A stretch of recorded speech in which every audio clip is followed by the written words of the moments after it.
ದೇವರು ಒಳ್ಳೆಯವರು, ಒಳ್ಳೆಯದನ್ನೇ ಮಾಡುವವರಾಗಿದ್ದಾರೆ. ಪ್ರಿಯರೇ, ನಮ್ಮ ಹೃದಯದಲ್ಲಿ ಕರುಣೆ, ನ್ಯಾಯ, ಈ ನ್ಯಾಯದ ತೀರ್ಮಾನಗಳ ಮೇಲೆ ನಾವು ಜಯವನ್ನು ಗಳಿಸಬೇಕಾಗ್ತದೆ. ಮತ್ತಾಯ ಪತ್ರಿಕೆ 5ನೇ ಅಧ್ಯಾಯ 7 ನಾವು ನೋಡುವುದಾದರೆ ಅಲ್ಲಿ ನಾವು ನೋಡುತ್ತೇವೆ, ಕರುಣೆಯುಳ್ಳವರು ಧನ್ಯರು, ಅವರು ಕರುಣೆ ಹೊಂದುವರು ಎಂಬುದಾಗಿ. ಪ್ರಿಯರೇ, ಯೇಸು ನಮಗೆ ಕಲಿಸಿದ ಪ್ರಾರ್ಥನೆ ಯಾವುದಪ್ಪ ಅಂತಂದರೆ, ಪರಲೋಕದಲ್ಲಿರುವ ನಮ್ಮ ತಂದೆಯೇ ಎನ್ನುವಂಥದ್ದನ್ನು ನಾವು ನೋಡುತ್ತೇವೆ. ಅದರ ಜೊತೆಗೆ ಪರಲೋಕದಲ್ಲಿರ್ತಕ್ಕಂಥ ನಮ್ಮ ತಂದೆ ನಮ್ಮ ವಿರುದ್ಧ ಇತರರು ಮಾಡುವ ತಪ್ಪುಗಳನ್ನು ನಿಖರವಾಗಿ ನಾವು ಕ್ಷಮಿಸುವಂತೆ ನಾವು ಮಾಡುವ ಪಾಪಗಳನ್ನು ಕ್ಷಮಿಸು ಎಂಬುದಾಗಿ. ಇಲ್ಲಿ ಮೊದಲನೇದಾಗಿ ನಾವು ನೋಡ್ತೇವೆ, ಕರುಣೆಯುಳ್ಳವರು ಧನ್ಯರು, ಅವರು ಕರುಣೆಯನ್ನು ಹೊಂದುವರು. ಒಂದು. ಎರಡನೇದೇನಪ್ಪ ಅಂತಂದರೆ, ಪರಲೋಕದಲ್ಲಿರ್ತಕ್ಕಂಥ ನಮ್ಮ ತಂದೆ ನಮ್ಮ ವಿರುದ್ಧ ಇತರರು ಮಾಡುವ ತಪ್ಪುಗಳನ್ನು ನಾವು ಕ್ಷಮಿಸುವಂತೆ ನಾವು ಮಾಡುವಂಥ ಪಾಪಗಳನ್ನು ಕ್ಷಮಿಸು. ಅಂದರೆ ಈ ಪ್ರಾರ್ಥನೆಯ ಅರ್ಥ ಏನು? ಯಾರಾದರೂ ನನ್ನ ವಿರುದ್ಧ ಮಾಡುವ ಪಾಪವನ್ನು ನಾನು ಕ್ಷಮಿಸದೆ ಹೋದರೆ ಕರ್ತನು ನನ್ನನ್ನು ಕ್ಷಮಿಸೋದಿಲ್ಲ. ನನ್ನ ಪ್ರಾರ್ಥನೆಯು ದೇವರ ಬಳಿ ಯಾವ ರೀತಿ ತಲುಪ್ತದೆ ಅಂತಂದರೆ, ಕರ್ತನೇ, ನಾನು ಈ ವ್ಯಕ್ತಿಯನ್ನು ಕ್ಷಮಿಸಿರುವಂತೆ ನೀವು ನನ್ನನ್ನು ಕ್ಷಮಿಸಿರಿ.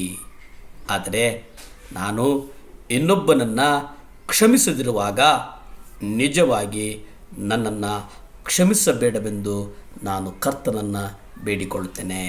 ಪ್ರಿಯರೇ, ಈ ಲೋಕದಲ್ಲಿ ಪ್ರಾರ್ಥನೆಗೆ ಹೆಚ್ಚು ಬಲ, ಈ ಲೋಕದಲ್ಲಿ ಪ್ರಾರ್ಥನೆಗೆ ಹೆಚ್ಚು ಮಹತ್ವ, ಈ ಲೋಕದಲ್ಲಿ ಪ್ರಾರ್ಥನೆಗೆ ಅನೇಕ ಅದ್ಭುತಗಳನ್ನು ನಾವು ಕಾಣುವವರಾಗಿದ್ದೇವೆ.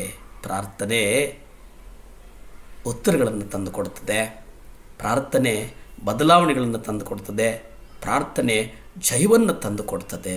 ಅದು ಹೇಗೆ ಅಂತಂದಾಗ, ನಾವು ಪ್ರಾರ್ಥನೆಯನ್ನು ಎಡೆಬಿಡದೆ ನಂಬಿಕೆ ಇಟ್ಟಾಗ ಆ ನಂಬಿಕೆ ನಮ್ಮನ್ನು ದೇವರ ಬಳಿ ನಡೆಸ್ತದೆ ಅನ್ನುವಂಥದ್ದನ್ನು ನಾವು ಗ್ರಹಿಸಬೇಕಾಗಿದೆ. ಪ್ರಿಯರೇ, ಅಲ್ಲಿ ನೀನು ಕರ್ತನ ಪ್ರಾರ್ಥನೆಯನ್ನು ಪ್ರಾರ್ಥಿಸುವಾಗ ನೀನು ನಿಖರವಾಗಿ ಇತರರನ್ನು ಕ್ಷಮಿಸಿದ್ದೀಯಾ ಅನ್ನುವುದನ್ನು ನೀನು ಗ್ರಹಿಸಿಕೋ. ನೀನು ಇತರರನ್ನು ಕ್ಷಮಿಸಿದ್ದೇ ಆದರೆ ದೇವರು ನನ್ನ ಪಾಪಗಳನ್ನು ಕ್ಷಮಿಸುವವರಾಗಿದ್ದಾರೆ. ಒಂದು. ಇನ್ನೊಬ್ಬನನ್ನು ಕ್ಷಮಿಸಲು ನಿರಾಕರಿಸಿದಾಗ ನಿನ್ನ ಪ್ರಾರ್ಥನೆ ಹೀಗೆ ಇರ್ತದೆ. ಯಾಕಂತಂದರೆ, ನೀನು ಇನ್ನೊಬ್ಬನನ್ನು ಕ್ಷಮಿಸುವುದಕ್ಕೆ ಸಿದ್ಧ ಇಲ್ಲದೆ ಇರುವಂಥ ಸಂದರ್ಭದಲ್ಲಿ ನಿನ್ನ ಪಾಪಗಳು ಹೇಗೆ ಕ್ಷಮಾಪಣೆ ಹೊಂದುತ್ತವೆ ಅನ್ನುವಂಥದ್ದನ್ನು ನೀನು ಬಹಳ ನಿಶ್ಚಲವಾಗಿ, ಸ್ಥೂಲವಾಗಿ ಪರಿಶೀಲಿಸಬೇಕಾಗ್ತದೆ.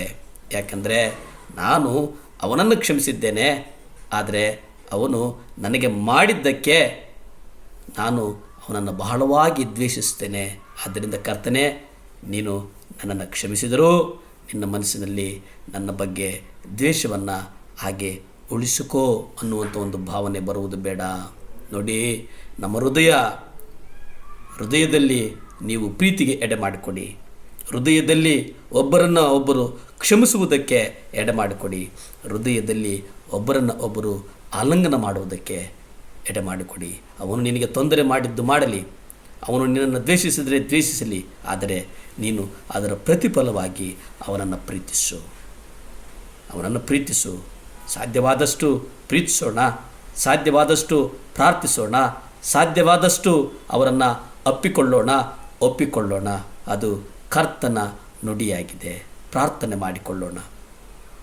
ಭೂಮಿ ಆಕಾಶಗಳನ್ನು ಉಂಟು ಮಾಡಿದಂಥ ಸರ್ವಶಕ್ತನಾದಂಥ ದೇವರೇ, ಕೋಟಿ ಸ್ತೋತ್ರನಪ್ಪ. ಈ ಮುಂಜಾನೆಯ ಸಮಯದಲ್ಲಿ 7 ಲ್ಯಾಬ್ ಚಾನಲ್ ಯಾರ್ಯಾರು ನೋಡ್ತಾ ಇದ್ದಾರೋ ಅವ್ರಿಗಾಗಿ ಪ್ರಾರ್ಥಿಸ್ತೇನೆ ಸ್ವಾಮಿ. ಅವರ ಹೃದಯಗಳಲ್ಲಿರ್ತಕ್ಕಂಥ ಎಲ್ಲ ಹಳೆಯ ಗಾಯಗಳು ಸ್ವಾಮಿ, ಕ್ಷಮಿಸಲಾರದಿರ್ತಕ್ಕಂಥ ಎಲ್ಲ ಗಾಯಗಳು ಯೇಸು ಕ್ರಿಸ್ತನ ಮಧುರವಾದಂಥ ನಾಮದಲ್ಲಿ ಈಗಲೇ ಬಿಟ್ಟು ಹೋಗಲಿ ಸ್ವಾಮಿ. ಸಹಾಯ ಮಾಡು ದೇವರೇ. ಆ ಕುಟುಂಬಗಳನ್ನು ಆಶೀರ್ವದಿಸಪ್ಪ. ಕುಟುಂಬಗಳನ್ನು ಬಲಪಡಿಸಪ್ಪ, ಕುಟುಂಬಗಳನ್ನು ಸ್ಥಿರಪಡಿಸು ಸ್ವಾಮಿ. ಯೇಸುವಿನ ನಾಮದಲ್ಲಿ ಬೇಡ್ತಾ ಇದ್ದೇನೆ ಪರಮ ತಂದೆಯೇ, ಆಮೇನ್, ಆಮೇನ್, ಹಲ್ಲೆಲೂಯಾ.